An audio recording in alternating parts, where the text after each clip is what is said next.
ಹೇಳಿ ಕೊರಗುಗಳ ಲಿಸ್ಟು, ಎಲ್ಲದಕ್ಕೂ ಉತ್ತರ ಕೊಡ್ತೀವಿ. ನನ್ನ ಮಕ್ಕಳು ನಾನು ಹೇಳಿದ ಮಾತು ಕೇಳಲ್ಲ, ನಾನು ಏನೋ ಆಗ್ತಾನೆ ಅನ್ಕೊಂಡಿದ್ದೆ, ಆಗ್ಬಿಟ್ಲು. ಡೈರೆಕ್ಟಾಗಿ ಕೇಳಲ್ಲ. ಕೇಳಿ ನೀನು ನಿಮ್ಮ ತಂದೆ ತಾಯಿ ಮಾತನ್ನ ಕೇಳಿದ್ಯಮ್ಮ? ಇಲ್ಲ. ಹಾಗಾಗಿ ಅದನ್ನ ಇಲ್ಲಿಗೆ ರಿಲೇಟ್ ಮಾಡ್ಕೊಂಡ್ರೆ ಯು ಆರ್ ಕ್ಲಿಯರ್. ಹೌದು, ಬಟ್ ಆ ಕೊರಗುವಿಕೆಯಿಂದ ಹೊರಗೆ ಬರ್ಬೇಕಂದ್ರೆ ಅವಾಗ ಸತ್ಯಾಂಶಗಳಿಗೆ ಬನ್ನಿ ಅಂತ ಹೇಳಿ, ಅಕ್ಸೆಪ್ಟ್ ದ ರಿಯಾಲಿಟಿ. ಯಾಕೆ ಸರಿ ಮಕ್ಕಳು ಕೇಳೋದು ಬೇಡಪ್ಪ, ಒಂದು 4-5 ಇರುವೆಗಳನ್ನ ತಗೊಂಬನ್ನಿ. ಸುಮ್ಮನೆ ಅಲ್ಲೆಲ್ಲ ಓಡಾಡ್ತಾ ಇರುತ್ತೆ, ಇರುವೆ ಗೊದ್ದ ಎಲ್ಲ ಓಡಾಡ್ತಾ ಇರುತ್ತೆ. ಅದಕ್ಕೆ ಒಂದು ನೀವು ಚೌಕಟ್ಟು ಹಾಕಿಡಿ ನೋಡೋಣ. ಇರಲ್ಲ. ನಾನು ಅನ್ಕೊಂಡಾಗೆ ಇದು ಇಲ್ಲಿಗೆ ಹೋಗ್ಬೇಕು ಅಂತ ಹೇಳಿ ನೋಡೋಣ, ಹೋಗಲ್ಲ. ಇರುವೆನೇ ಹೋಗದೆ ಇದ್ಮೇಲೆ ಮಕ್ಳು ಹೋಗ್ತಾರೆ.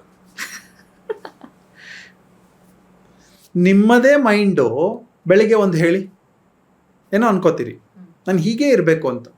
ಇವತ್ತು ನಾನು ಯಾರ ಬಲವಂತಕ್ಕೂ ನಮ್ಮ ಮಧ್ಯದಲ್ಲಿ ಟೀ ಕುಡಿಯಲ್ಲ, ಮತ್ತೆ ನಾನು ಹೊರಗಡೆ ತಿನ್ನಲ್ಲ. ಅಕೇಶನ್ ಬಂತಪ್ಪ, ಟೀ ಅಕೇಶನ್ ಬಂತು, ಕುಡಿತೀಯ ಕುಡಿಯಲ್ವಮ್ಮ? ಎಷ್ಟೊಂದು ಸತಿ ಕುಡಿದಿದ್ದೀನಿ. ಹಾಗಾಗಿ ನನ್ನದೇ ಮನಸ್ಸು ನನ್ನ ಮಾತು ಕೇಳದೆ ಇದ್ಮೇಲೆ ಇನ್ನು ಬೇರೆಯವರೆಲ್ಲ ಯಾಕೆ ಕೇಳ್ತಾರೆ?